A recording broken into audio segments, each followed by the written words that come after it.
Wholeness, wholeness, wholeness. Welcome to Notes of Nara. My name is Nadja Rashida, and may this message find you well and whole. Okay. Well, I just got back from being outside. I really wanted to make this video outside amongst the trees in the park. To be quite honest with you, I don't know what's up with the Midwest weather. It's off the chain since I've moved back to the state, to be honest. So, meaning it's 57 degrees out. In May, it'll be June, starting tomorrow, I think, or Monday. I don't know, but it's not giving spring weather entering into hot summer. You know what I'm saying? It's a struggling spring, but things are green, seeds are popping, flowers are blooming, sun is still out and shining. Please, you might tell or pick up that the quality of my voice is a bit subpar because I'm getting over a chest cold. So I'm going to put this aside for right now. Let's get into it. Just jump right into it. Happy Saturday to all. Today is the day of Saturn, the planet Saturn. And Saturn, the energy in this realm is popping off. That's what's going on. There's a lot that's going on. And so, as you know, I am a spiritualist. Okay, I am someone that practices rituals of spirit, meaning I am primarily focused on self-mastery and evolution and consciousness. Am I perfect? Absolutely not. And so throughout this channel, a lot of growth, a lot of, discussions on perception and, challenges and trying to find my place in society, career, in matriarchy and patriarchy and all this stuff, right? There's a lot of just stuff. And with the digital age, what I have found, which is actually quite interesting and paramount to today's topic and discussion, is that the human collective is actively going through a shift, an awakening, if you will. With all that I have talked about with the digital age and technology and how it's, going to, it's going to throw humanity off its kilter, right? They're trying to box in, they're trying to find a way to lock in our consciousness because we are not physical. Our true being is non-physical. It is non-material. We just happen to manifest through this physical form. It's a blend of spirit and matter mixed together. Voila, you have the human, okay? Our human body or physical form has an expiration date, all right? And so with the powers at be, okay, emphasis on the, okay, they use this Saturn-like energy using time, chronos, right? Time, and just very linear approach to reality as a way to box everyone in. You got to work the 9 to 5. You got to get married this way. You have to have children this way. You have to follow these systems. You have to follow our patriarchal rules. You have to, be willy-nilly with your sexuality and be willy-nilly with your time and allow us to distract you from your true inner calling. You got to follow these rules and only we can make the rules. We can break them, but you have to follow them and don't go after us. Don't try to investigate, all this other stuff. It's a prison planet. It's a prison existence, depending on your perception of the self, of the soul, of the spirit, of the body, of your own existence. So I'm going to kind of lead into from this whole talk on the digital, the pros of the digital age that I am noticing.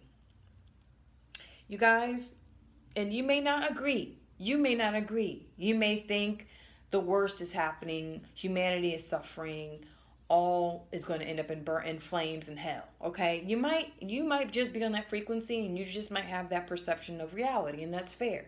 Do you? Right? You like it, I love it. Do you?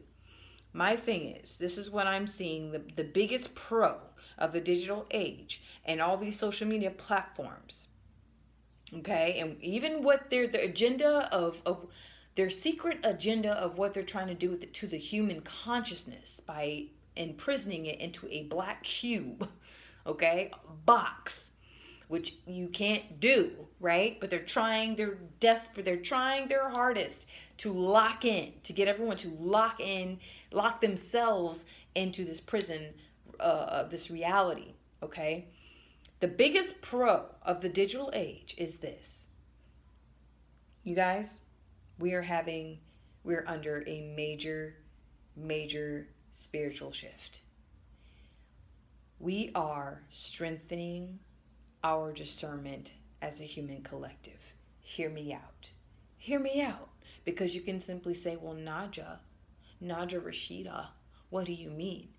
Online is so toxic. It's so disgusting and so confusing, and there's so much information and so misinformation, and there's people leading the blind and the blind following the blind, and right? All of that's true.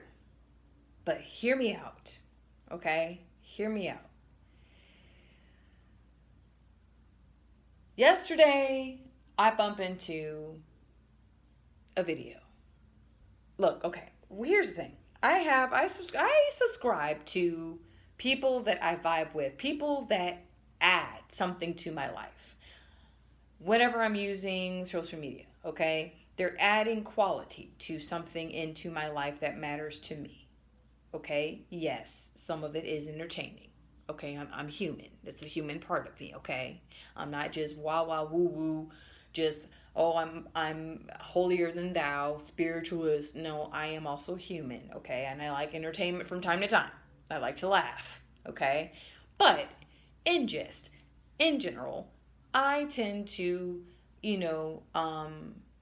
subscribe to people that have similar values to me, that I would pray to be able to share space with. Isn't that funny how social media, it attracts all these group of people that we live countries apart, seas, mountains apart, miles apart from our true tribe? Sometimes I feel like that's a thing, right? Where I'll like be really listening in and tuning into someone that I'm like, wow, if only they knew I existed, right? And they may, as a content creator myself, it's like, I'm sure there's someone out there that's like, wow, if only she knew I existed. We are all wanting to connect with the right people, right? We're all wanting to connect with our tribe, right? If you find your vibe, find your tribe. Or you find your tribe, you find your vibe. Whatever, however that saying goes.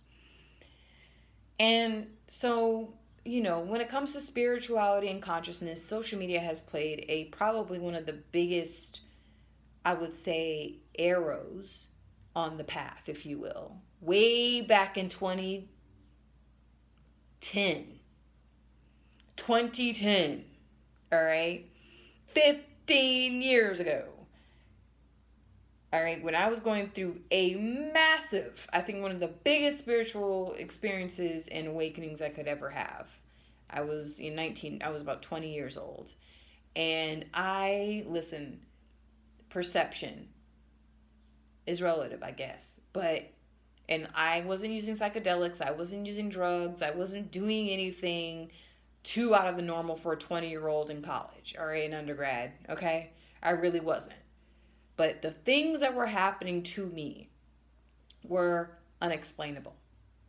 An imam, a priest, a pastor, a rabbi, my parents, a therapist, they could not explain the happenings to me. So I had to go and do my own research. I had to find the books. I had to find things that worked. I had to study different systems. So over the 15 years of my life so far, 16 years of my life, I've just been on this path of self-mastery by taking initiative and learning more about myself through trial and error and trials and successes and failures, right? lessons and teachings. I've had to just kind of go with the flow. So the biggest lesson of all that is to say where I'm at right now before I get into the big topic. Is I feel ready to fully commit to what is right for me.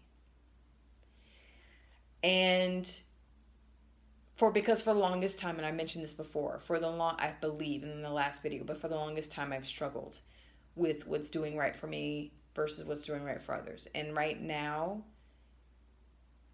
I feel doing what's right for me is the biggest test, because it ties to self-esteem, self-confidence, faith, willpower, creativity,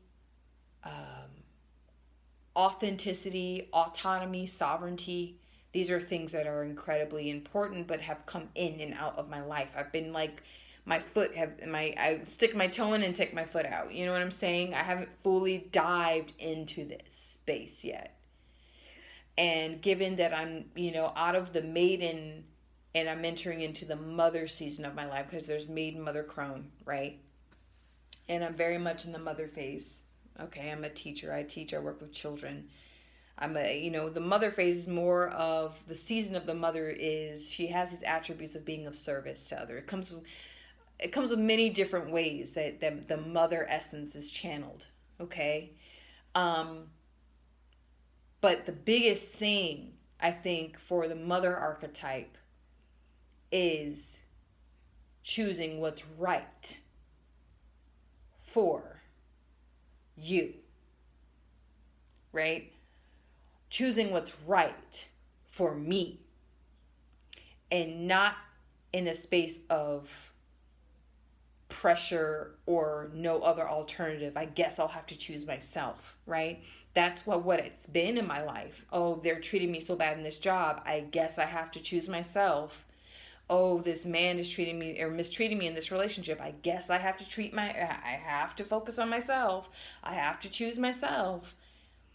A lot of the time we end up choosing ourselves based off of suffering. Like our physical being is being injured. Our emotional being is there's a potential of harm, right? And some women will literally stay. They will sacrifice themselves, okay? They will sacrifice their emotional well-being, sacrifice their womb health, sacrifice. Men do it too. Men and women do this thing where they sacrifice.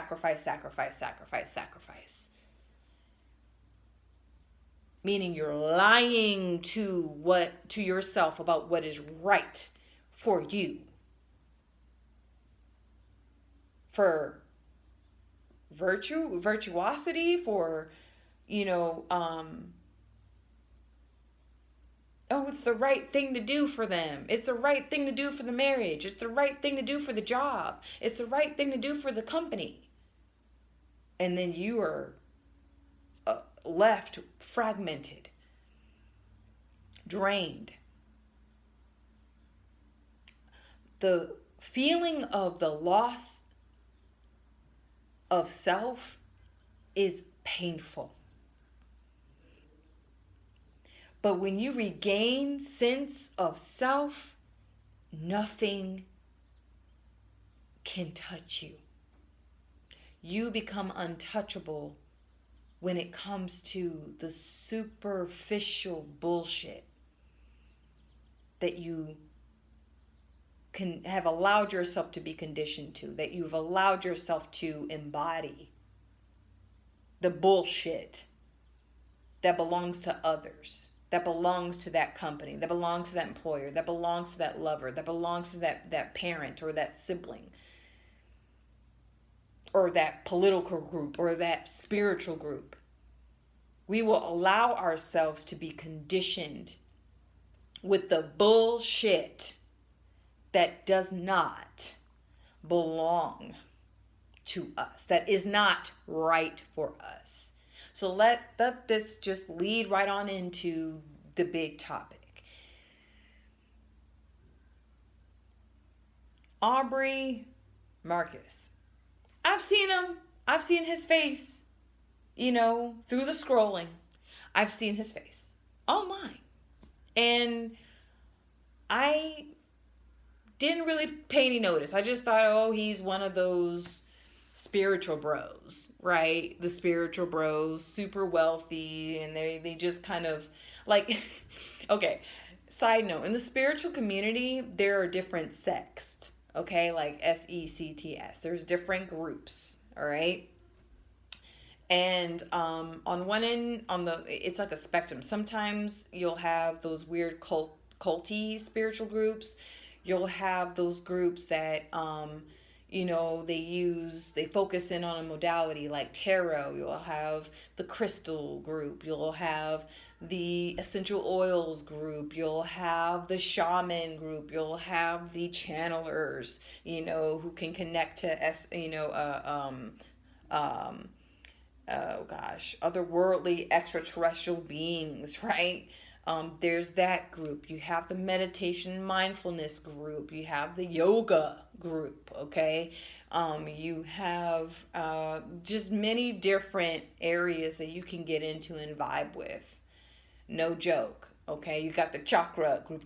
You got the tantra sex group. You got all kinds of different channels and that are alternative to just the status quo of go to church, go to the mosque, or go to the synagogue, right? That we're conditionally programmed to from a very young age, or atheist or secular, right? And some of us feel that deeper calling from within ourself, our soul, saying there's more. There's more within you than you have been programmed to believe. So then we take that initiative and we start investigating, and there's a whole big community called the spiritual community that we get into, right? So for the past, I would say maybe about 16 years, I've been in that. I've been in and out, pulled this way, left, right, all over the place. But from I'm going to make a note of this so I'll just jump into it. So with Aubrey Marcus,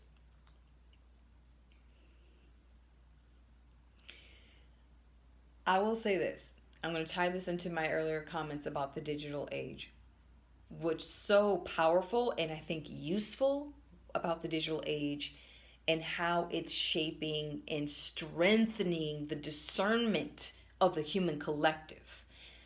Aubrey Marcus is being used, I feel like, on a higher level as a catalyst for our awakening and for helping us to strengthen our discernment as a human collective. Because here's the thing about the digital platforms that we have available to us so far. It is allowing us to decipher authenticity, false light, bullshit, realness, sovereignty, trauma, all of this stuff. All this information is being thrown at us, right? It's overwhelming, right? However, how the collective, the digital collective, has responded to this man, to what went down, to his new throuple, right? His open marriage, or what they call it, their constellation. Good Lord. All that's doing is strengthening the human collective. You see, the thing that would take down the shadow elite is discernment.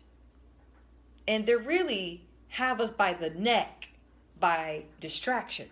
They are distracting the shit out of many of us. Not all, but millions and millions of people by bullshit. But here's the thing.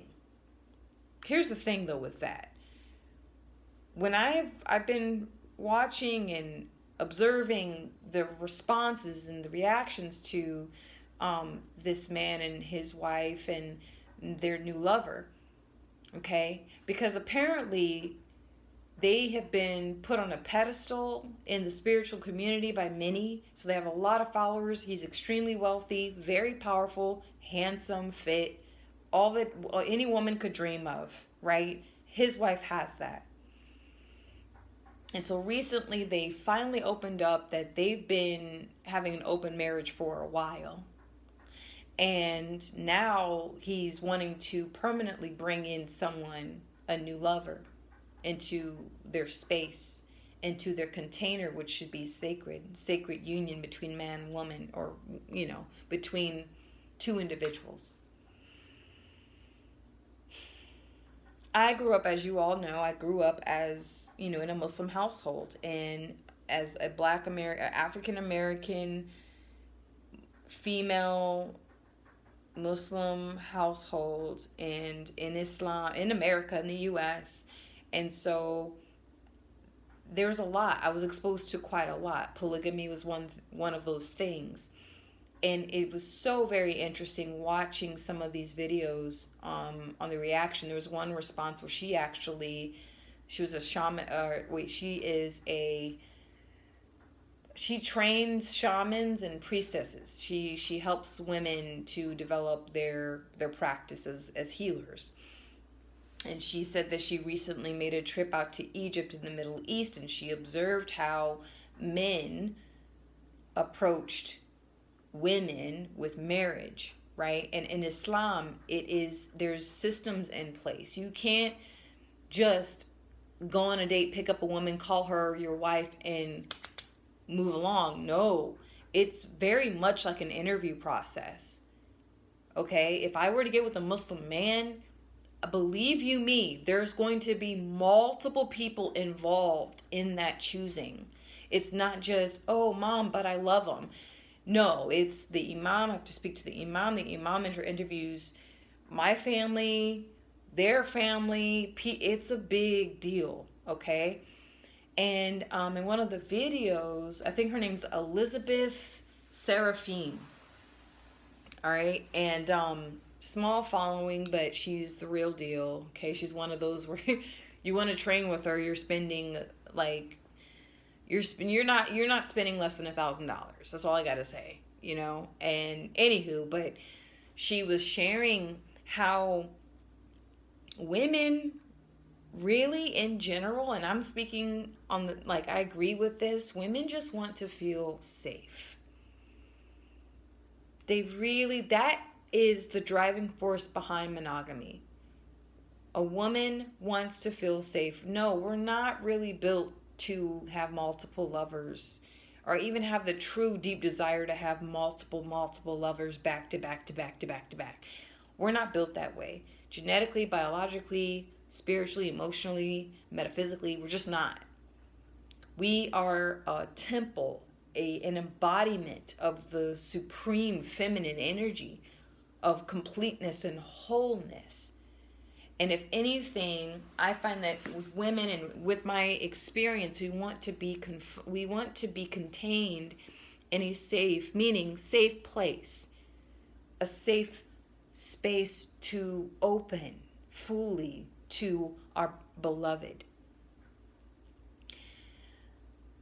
That's why monogamy is such a sacred thing for women. It's to have that commitment from a partner that chooses you, to be chosen. And no, not a pick me crap. I'm talking about to be chosen from a complete and a whole individual who loves themselves. They see themselves as whole and complete, and they want to share that with their chosen person. And that chosen person happens to be you. Right?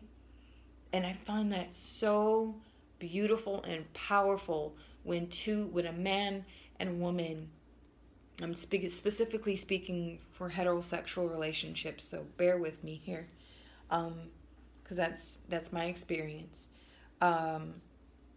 There's something so sacred and powerful and so it's just so, there's something just that can't really be explained, I think, with the depth between the man and woman, and that commitment, that union, the realization that they are both whole and they share in that wholeness, right?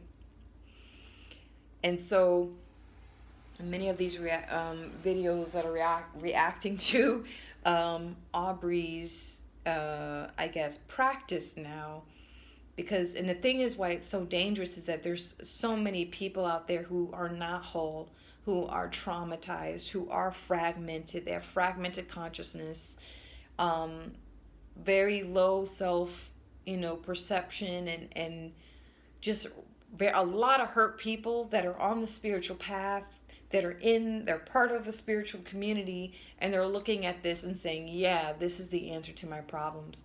I will also say not everyone is built for monogamy. Jesus. Not everyone's built to be with one person. And I'm tired of that societal narrative that's forcing people to feel like they have to be glued to one person for the rest of their days. And so they go against their own true nature.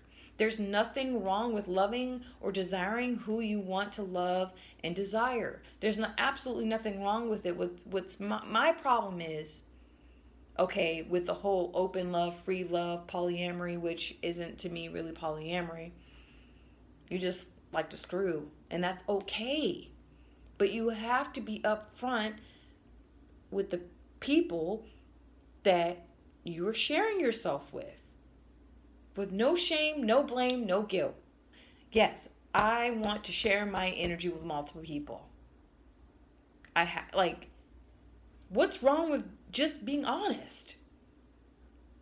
Allow that person to choose, damn it. So,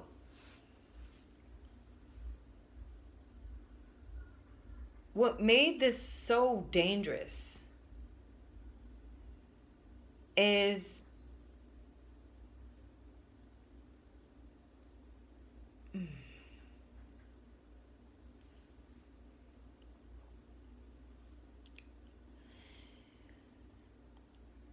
there are many people, especially men, who use this as an excuse to do their own bidding.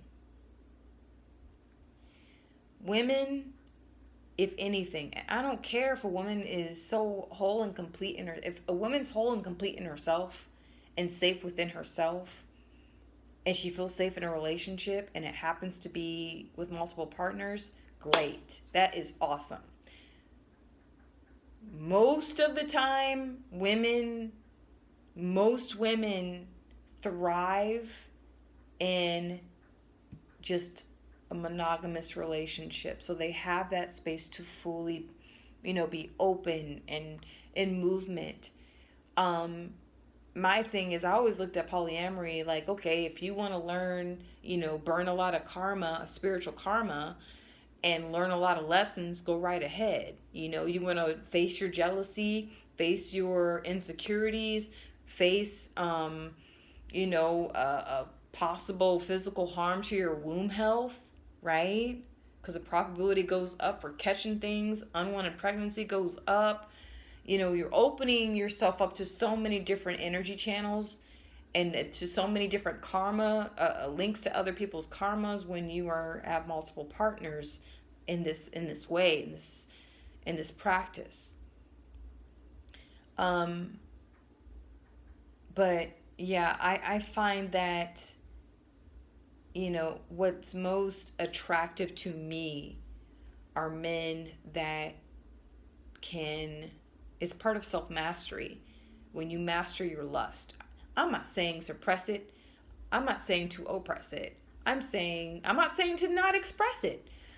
I'm saying it's part of self-mastery to allow yourself to feel the sensations of the vibration of lust. What is lust? What is this saying? What is lust trying to teach you? What is lust trying to share with you about you? But a lot of people misplace this energy and they project it physically onto other people, right? And again, lust is a void, and that void is there to teach you something about yourself that is fragmented, not connected. And you blindly, use physical intimacy as a way to connect, only to feed and deepen the void that's within yourself, all in the name of loving many people. Polyamorous. No, it's just a fragmented person who doesn't know or fully love themselves, that's going about, trying to commit themselves to one person, but then that person's not enough. And so they go out and they plug into multiple people. And that will never be enough. Why? Because they're not enough for themselves. When you don't feel whole within yourself, no one is ever going to be able to fulfill that need. It's a very, very sad existence, I feel. Also, so it's so attractive to me. I find men physically attractive that can identify their lust, identify the void, right? The voice behind the lust, the void within themselves that's making them feel like that one person that they're committed to isn't enough. They address that. Where is that coming from, right? It's part of doing some real inner work. Monogamous relationships challenge men in a way to deepen their intimacy. And intimacy scares men. Many men run away from it. I've been cheated on, betrayed, mistreated, you name it. Been there, done that, okay? And we can call it what we want, but it's just men that are most afraid of themselves on getting completely lost into the abyss of what love and where love can take them. So they sabotage. They try to reprogram it. They fall back onto the patriarchal setup. Oh, you have seed? Okay. Go spread your seed everywhere. To me, that is the most unattractive thing a man can do. I don't care how attractive a man is. And I've met some beautiful men in my life, and they would do that. They would just be just plugging into anyone and everyone. And you're just wasting your life force energy. I have a very specific way of looking at sexual intercourse and physical intimacy in general. And it is a way where, it's atypical, right? But life force energy, creative life force energy is real. It's potent. It's sensational. It fires up that desire within the self. And most people don't know how to control it. They'll act on impulse in a monogamous relationship or not, right? Poly or monogamous doesn't matter. Most people act on that impulse. Few will sit and feel it and allow the sensation to teach you something. And that is the foundation of what celibacy is, okay? So with Aubrey's podcast, which I couldn't really stomach it got to a point where I just, as a woman, there are certain experiences that you go through and you know the story very well. You know the roles of the characters very well. And so when you see it, it's so easy to call that shit out. And I'm so grateful for the digital platforms for calling this shit out. It wasn't just the mainstream individuals that have platforms that call this shit out. This was quote unquote spiritual people calling this behavior out, calling out the lack of empathy towards his wife, calling out the novice, very innocent, and kind of naivete of the other woman. And oh God, just there's a lot of shadow in that platform. all in the disguise of love and light and consciousness, and we're a constellation. Like, people are calling this shit out left, men and women. Men and women. Everybody's calling this out. And I love it. I love it. I'm not asking or feeding his downfall. Oh my goodness, no. I don't wish that on anybody. But this is helping us. This is helping to shift how we are addressing our human relationships between ourselves as a human collective. Things are shifting. Dating is much more difficult. Marriages are a lot more difficult. Why? Because the bullshit is being challenged. You can't just enter into a quote unquote normal relationship where you don't do any inner work, where you're running away from yourself, where you commit yourself to somebody and you can hide behind lies, hide behind a facade. That's why there's so many divorces, so many breakups. People don't know who to trust, where to go to. You have in Asia a movement of women that no longer have sex, go on dates, or want marriage, and they live alone, single. And that's causing, I feel, a ripple effect in the human collective, because we're all on this digital platform sharing specific and very similar experiences with each other as a collective. Truly.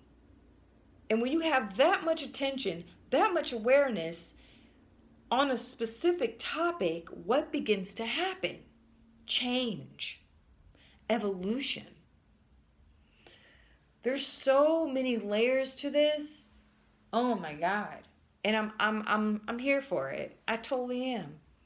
I wish that throuple the best of luck. You know what I'm saying? I've had experiences in my past. There was a time where I was being groomed by a woman. This woman was considered a friend, acquaintance, if anything, much older than me at the time. I was 26. She was like 44. And this was me, and I was deep in my Ashtanga yoga thing. She's part of the spiritual yoga community. Bro. And I found myself, she was slowly grooming me into her lifestyle of polyamory. I had no clue. At that point, in my inner world, I was, celibate, focused, single, and living a very simple monastic lifestyle. I was a cashier at a store, and I was meditating like nobody's business and just simplifying my life, okay? I was just locked in at a certain frequency. And with that, you will still attract a lot of light, and you'll attract a lot of dark too. And that so happened to just, when I met her, it was a disguise of love, light, and just ease. And she invited me and a couple other people from the yoga class to her house. Slowly but surely. Oh, why don't you come out with us? I'm like, oh, okay, bet. Why not? I wasn't drinking, I didn't smoke, and she did these things, right? I was like, no. And that part of my essence said no, because I was doing what was right for me, not for everybody else, right? And that triggers a lot of people. Either people will run away from you, or people will stick around you and they'll try to find a little set way to get you to open up, or they will want to stick around you and be inspired by you, and it'll in turn inspire them so much that they change themselves. But she was one that was trying to poke in and find a weak spot. And so I'm asked out to go out, and I love to dance. That's one thing. Social, if I'm going to go out, and because I've changed a lot. I don't drink. I don't do any of that stuff. It's not part of me. Never really was. But I love to have fun. I love to socialize. I love to meet new people. I like to try new things. I like to move and dance and have fun, let loose. You don't need chemicals to do that.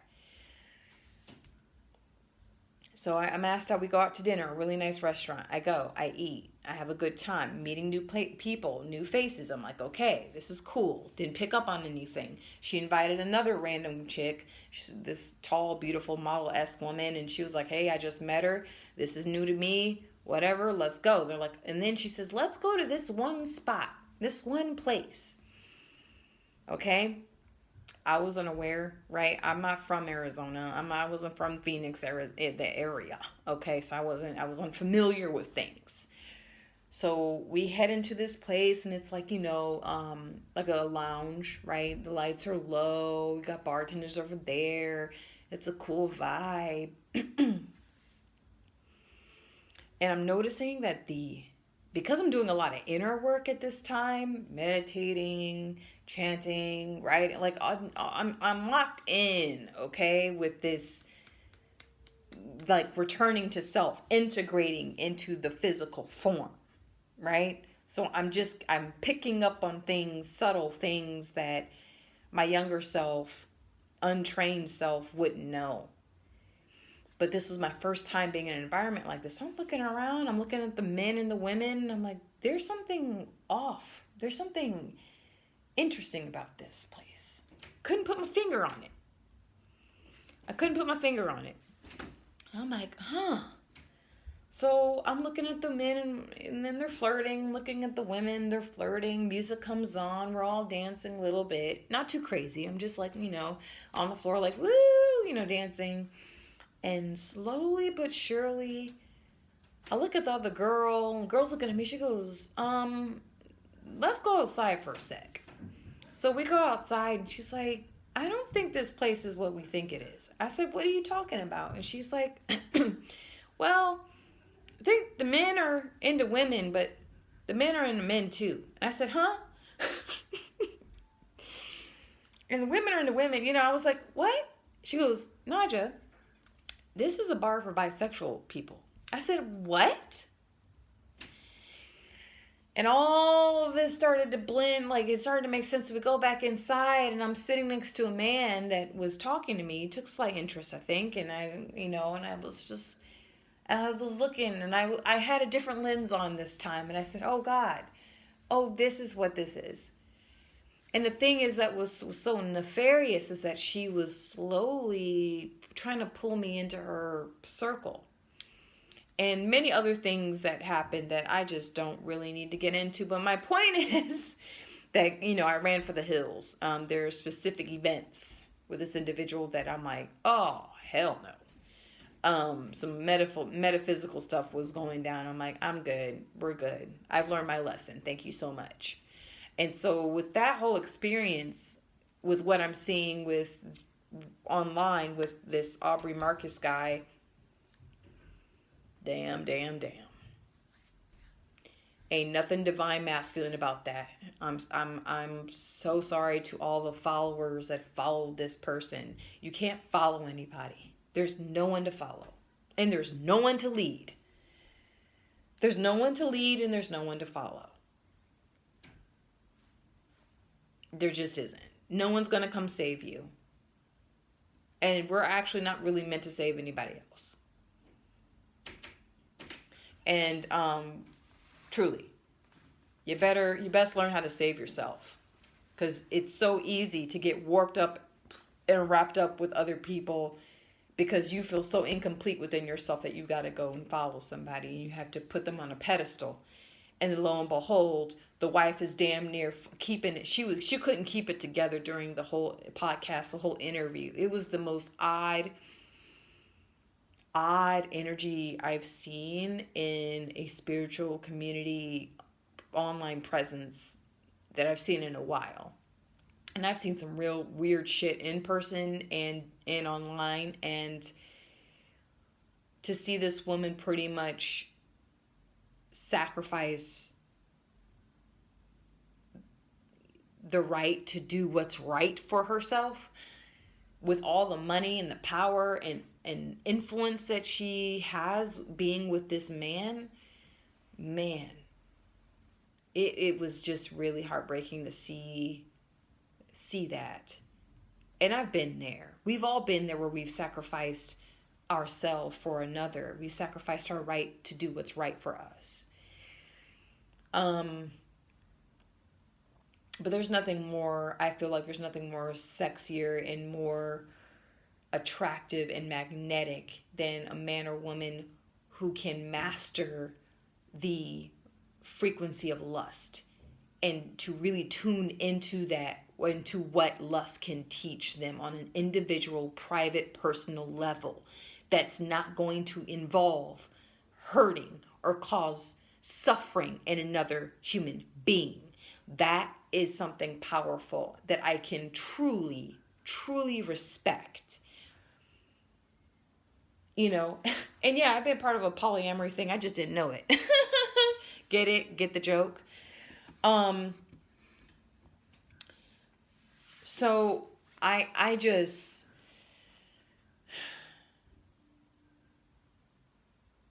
it's just very interesting how, number one, the digital age has made people make themselves into a brand.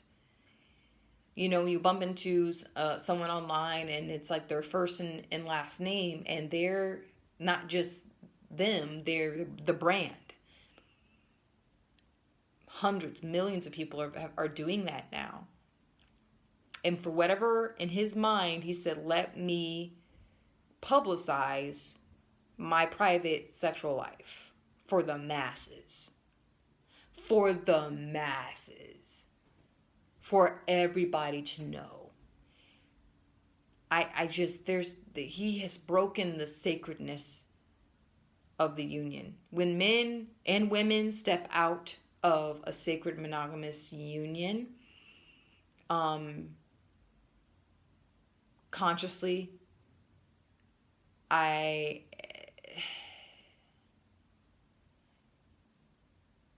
do you, boo? You know what I'm saying? Like, it's very sad. It's very sad when individuals do this. You have to be honest and you have to have integrity. But I truly believe, if anything, though, about polyamory, society really needs to let go of this demand that every man and woman needs to be monogamous. Be single and screw your little head off. If that's what you want, go out there and just be free, right? But leave monogamous people alone. You know why monogamous people are so attractive to naturally polyamorous people? Because, again, it's that conservation of life force, creative life force energy. When you can condense and learn to manipulate that light life force, creative life force, sexual energy, right? And you store it within your being, and you're able to move it up and down your energy bodies to heal and to invest in what you desire to manifest.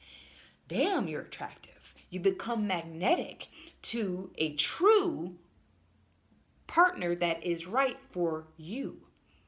Sadly, that not only attracts the true and right partner for you, but also the flies and the fleas. The people that will never be on that level. They will not ever be able to get on that level because they're not meant to in this life. There's a certain frequency with people that are monogamous and a certain frequency with people that choose to be celibate or abstinent compared to people that are willy-nilly with their sexual energy, and they feel that it's a way to claim, like they're claiming their femininity or their masculinity by spreading their life force energy like peanut butter on bread or butter on toast. And that's just not the case. You have to approach sexuality on a metaphysical level. That is what I feel like the human consciousness is calling for now. That's why there's so many people, like, relationships and dating is falling apart, because the patriarchal practices of relationships and marriages, we're outgrowing it. It doesn't fit anymore. We are being demanded as men and women, human beings on the planet, to approach our intimate relationships on a higher level. Not just let me please you in bed, pop out my babies, and pay my rent and pay my bills on time and commit to me and only me. It's going deeper now. It's expanding now. We're being asked to have more depth. And so this Aubrey Marcus gentleman online is mirroring what's so fragmented in the human consciousness. This need to expand beyond the self without knowing the self, without loving the self. They just seem like some really broken, hurt people that are lying to themselves. Okay?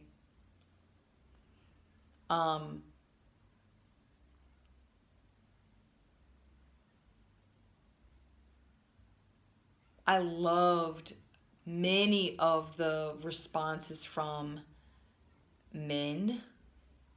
I'm going to turn the light on because it's getting dark.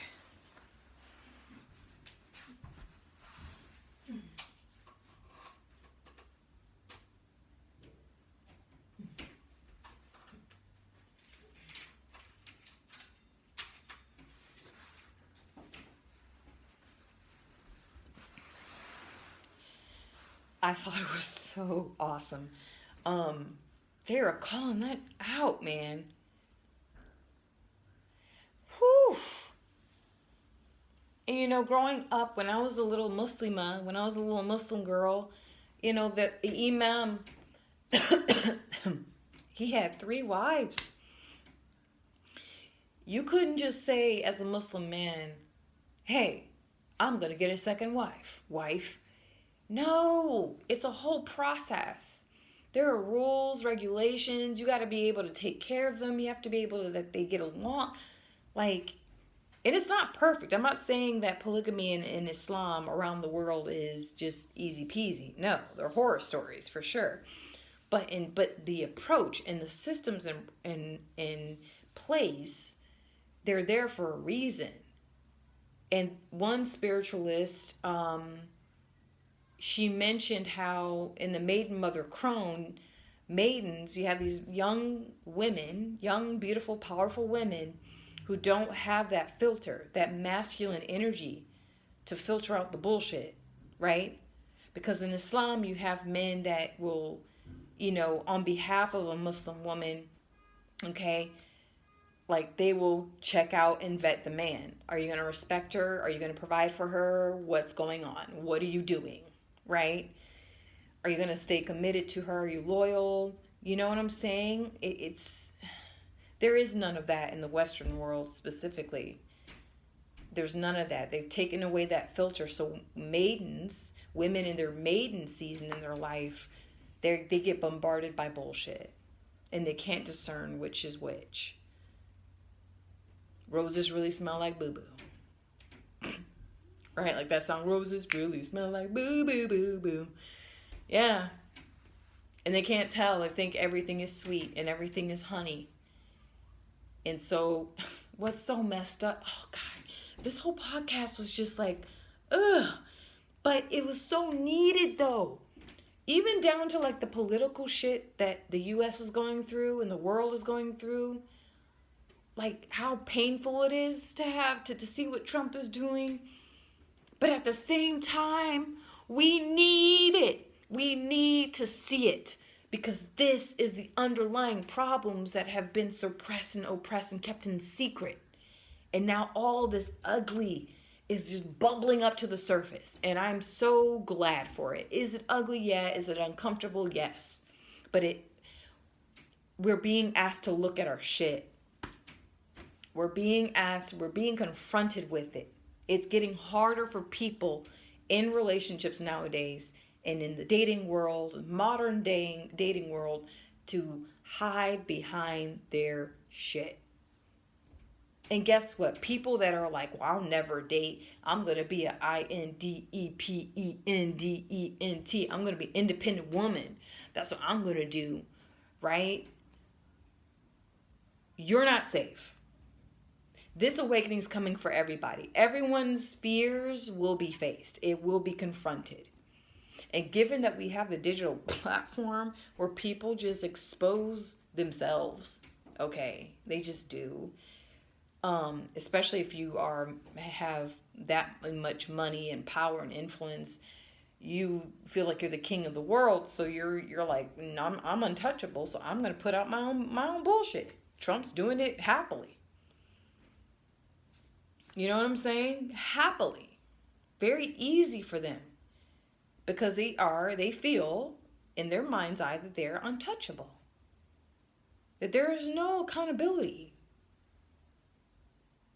Because I am macho man. Like I'm the shit. So I can put my own shit out. And be unbothered. But that's not what's happening. People, that right there is strengthening the human collective. It is strengthening the human collective. That is the positivity, the positive side of this whole, whatever the hell they thought, what it was called, what? They called it radical monogamy. Oh my God. Oh my God. Ugh. Radical monogamy.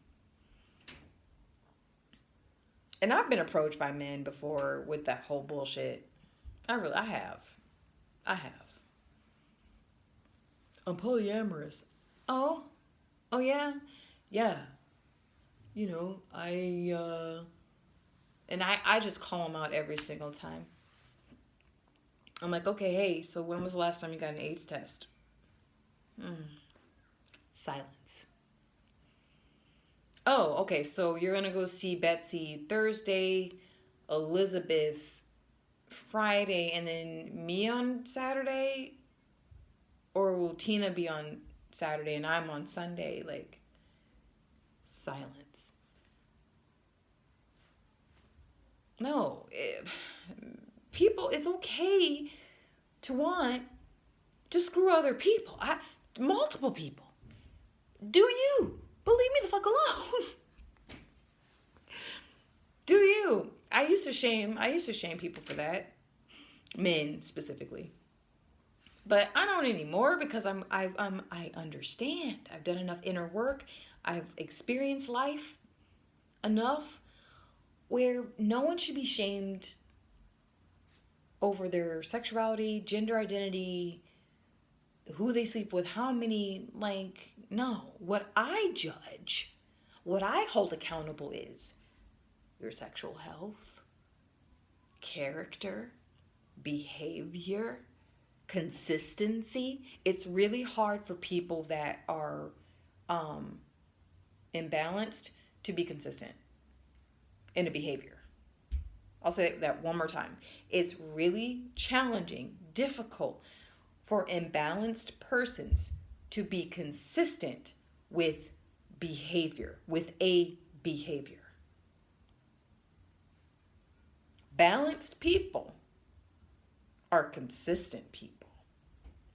Imbalanced people are inconsistent. And that's what many women need to watch out for. Men too, but many women in general. As speaking from a woman. If I was a dude, if I was a man, I had a penis, I would definitely, no duh. But women, coming from my female experience, women need to be listen to a man. Of course, listen to a man. Listen to his words. Listen to his words. Okay? Feel his feelings. But you need to really pay attention to his behavior. His behavior will show you. Because inconsistency means imbalanced. Consistent behavior, balanced individual. Okay? See the difference. Took me 37 years. Okay?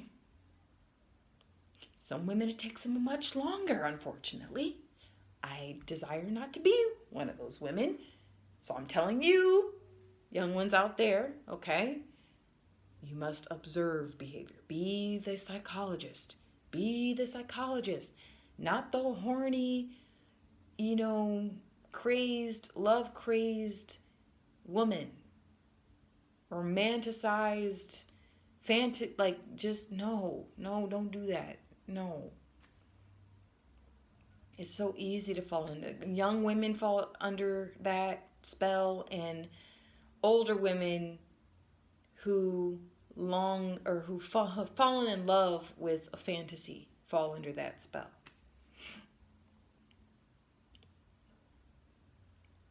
So there's that. That's my perspective on the whole thing. I know it's probably all over the place, but gee willikers. On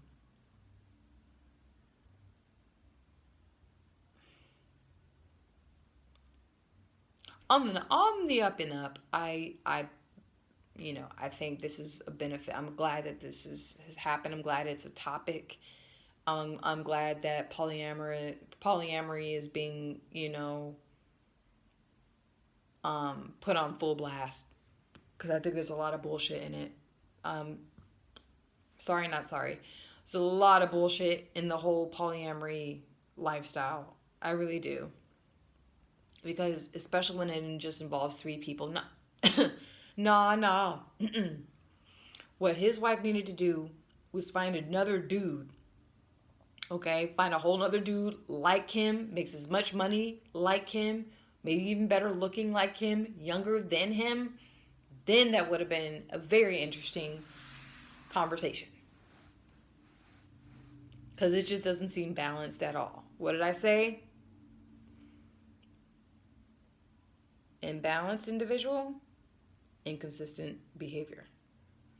Balanced individual, consistent behavior. You be the judge, right? You use your discernment. There's an imbalance there wasn't a huge imbalances in that discussion in that podcast, and millions of people called that shit out, and I'm so happy for it. So happy for it. To me, if a man said, if I was in a committed relationship, a monogamous committed relationship, and the man's brought up to me one day and said, hey, I love you, but I want to expand and break our union to bring in someone else, it would be done. We're done.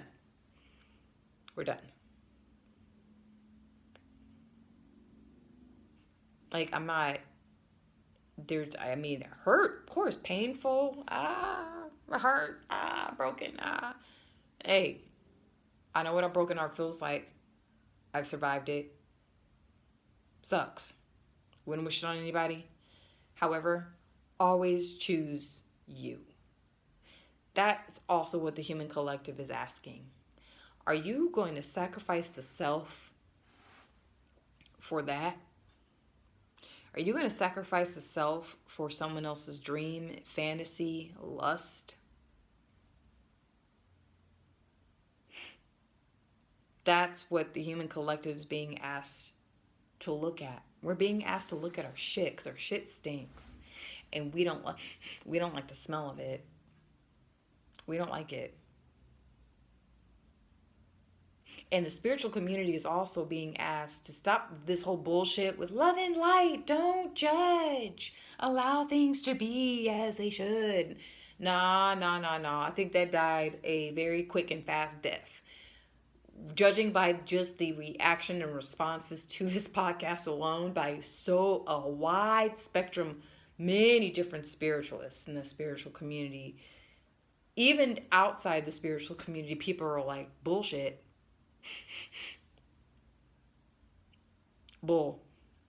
Bullshit.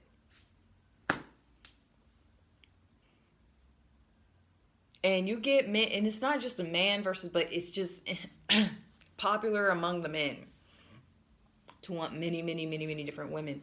But the thing is, the more many different women or multiple partners, you're broken inside.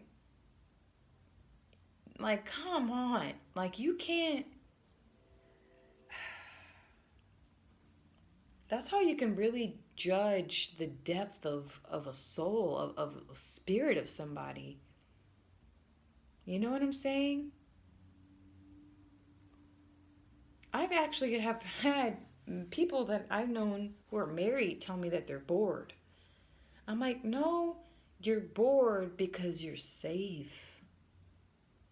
You're comfortable. That's a good place to be. Truly. And I feel like if you were bored in a monogamous marriage or monogamous relationship with another, whether that's male or female, you are being asked, the relationship, the union is being asked to go deeper, expand wider, go beyond your constraints. That does not fucking mean you need to invite a whole new vagina or a whole new penis into the story, into the space.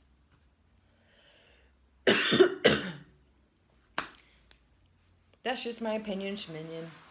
I just thought, it's pretty wild. All right, here we go. Oh, man, so, yeah, I think I brought that up already, but I meant to play this outside, and I meant to make this video outside, but here we go. Thank you so much for tuning in if you lasted this long. I may or may not put a timestamp on it, on this message, but we'll see. Here you go.